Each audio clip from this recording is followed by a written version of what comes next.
नमस्कार दोस्तों, मैं आपका दोस्त, आपका होस्ट आशुतोष आप सभी का स्वागत करता हूं अपने चैनल वन मैन्स व्यू पे।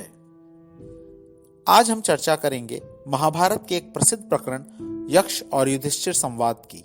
ये महत्वपूर्ण प्रसंग है क्योंकि इस संवाद का आधार हैं वो प्रश्न जो मानव समाज को एक आदर्श जीवन और मोक्ष का मार्ग बताते हैं। अगर युधिष्ठिर के उत्तरों को समझें तो मनुष्य जीवन का उद्देश्य और नारायण तक पहुंचने का मार्ग ज्ञात होता है।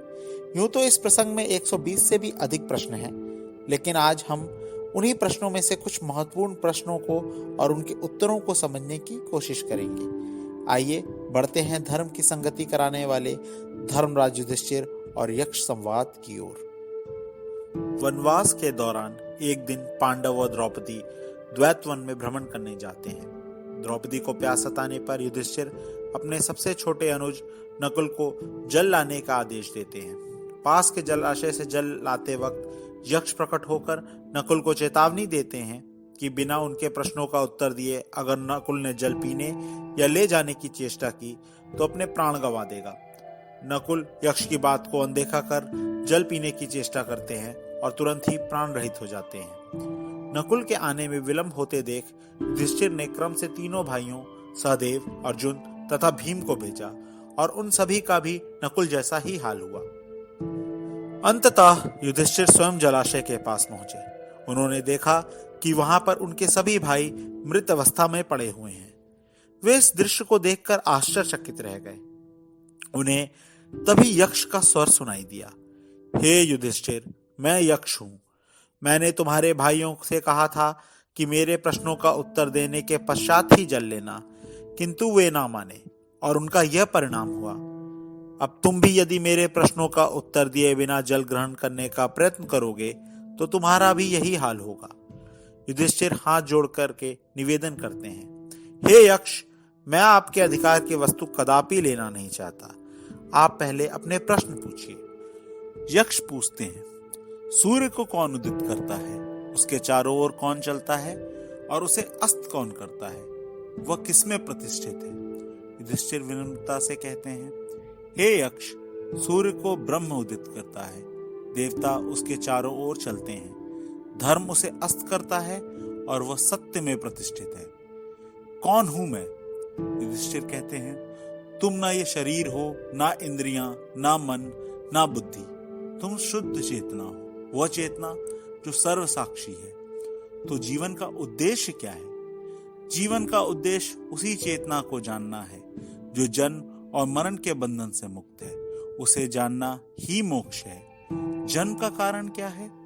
अतृप्त वासनाएं, कामनाएं और कर्मफल, यही जन्म का कारण है। जन्म और मरण के बंधन से मुक्त कौन है? युधिष्ठिर कहते हैं, जिसने स्वयं को, उस आत्मा को जान लिया, वह जन्म और मरण के बंधन से मुक्त है। यक्ष पूछते हैं, संसार में दुख क्यों है? संसार में दुख का कारण लालच, स्वार्थ और भय है। तो फिर ईश्वर ने दुख की रचना क्यों की? ईश्वर ने संसार की रचना की। मनुष्य ने अपने विचार और कर्मों से दुख और सुख की रचना की। उस ईश्वर का स्वरूप क्या है? युधिष्ठिर कहते हैं, वह सच्चित आनंद है। वह निराकार ही सभी रूपों में अपने आप को व्यक्त करता है। तो यक्ष पूछते हैं, वह निराकार स्वयं क्या करता है? युधिष्ठिर कहते हैं, वह ईश्वर संसार की रचना, पालन और संहार करता है। यदि ईश्वर ने संसार की रचना की तो फिर ईश्वर की रचना किसने की? युधिष्ठिर मुस्कुराते हुए कहते हैं, वह अजन्मा, अमृत और अकारण है। सुख और शांति का रहस्य क्या है? सत्य, सदाचार, प्रेम, क्षमा सुख का कारण है। असत्य, अनाचार, घृणा और क्रोध का त्याग शांति का मार्ग है। चित्त पर नियंत्रण कैसे संभव है? युधिष्ठिर कहते हैं, इच्छाएं, कामनाएं चित्त में उद्वेग उत्पन्न करती हैं। इच्छाओं पर विजय चित्त पर विजय है। बुद्धिमान कौन है? जिसके पास विवेक है वह बुद्धिमान है। तो चोर कौन है? इंद्रियों के आकर्षण जो इंद्रियों को हर लेते हैं वह चोर है।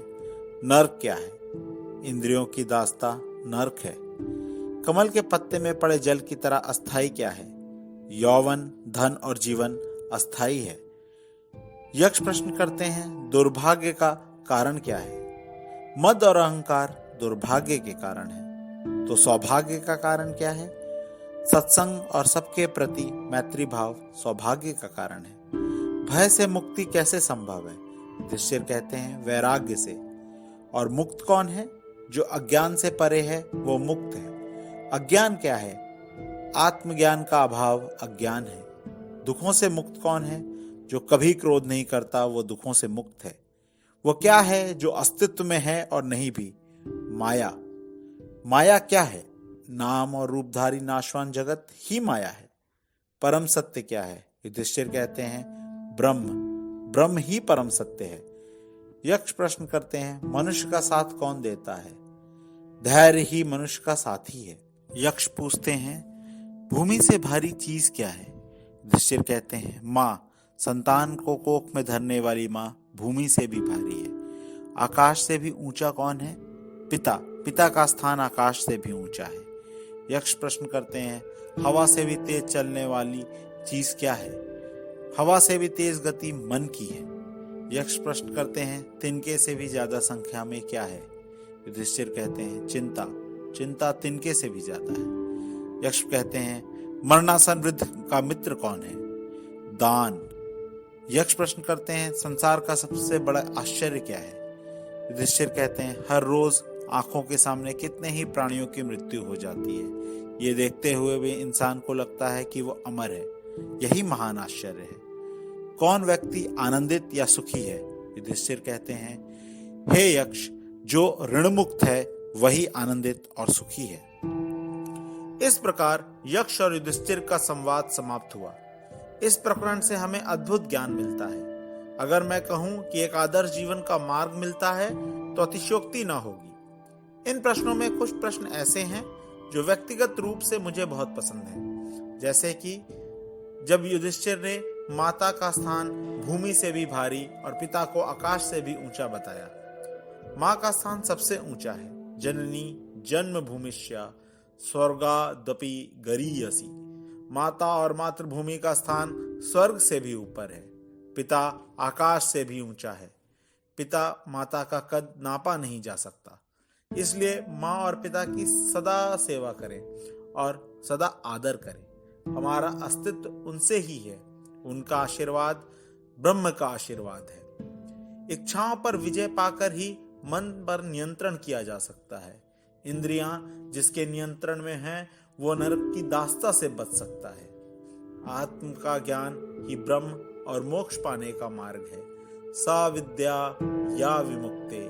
विद्या से मुक्ति प्राप्त होती है और आत्मज्ञान ही विद्या है। ये थे सिर्फ मेरे विचार यानी वन मैन्स व्यू। आप अपने विचार भी कमेंट सेक्शन पे जरूर सूचित करें। फिर मिलेंगे वन मैन सीरीज के एक नए वीडियो के साथ अगले भाग में। तब तक के लिए नमस्कार।